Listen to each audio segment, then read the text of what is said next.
ప్రధాని మోదీ తెలంగాణ ప్రభుత్వంపై బురద జల్లే ప్రయత్నం చేశారని అన్నారు మంత్రి హరీష్ రావు. రాష్ట్ర విభజనలో భాగంగా ఇవ్వాల్సిన బయ్యారం ఉక్కు ఫ్యాక్టరీ ఎందుకు ఇవ్వలేదని ప్రశ్నించారు.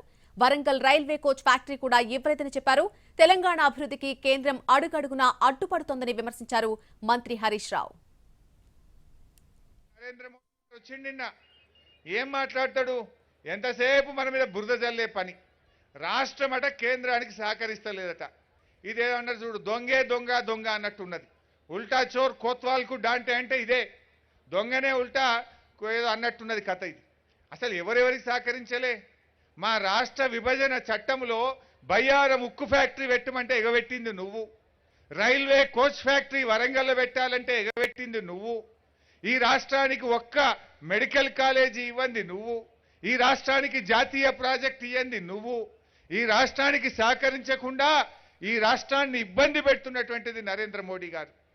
ఇంకా ఎంత ఇబ్బంది పెట్టాలనుకున్నారు ఆయన? మన బోరు కాడనట, బాయి కాడనట మోటార్కు మీటర్ పెట్టాలన్నట. మీ ఇంటికాడికి బిల్లు పంపించాలన్నట. పంపియాని కేసీఆర్ అంటే మన తెలంగాణకి ఇచ్చే 30,000 కోట్లు ఆపింది నిజం కాదా మోడీ గారు? నువ్వు ఎందుకు ఆపినావు 30,000 కోట్లు? నరేంద్ర మోడీ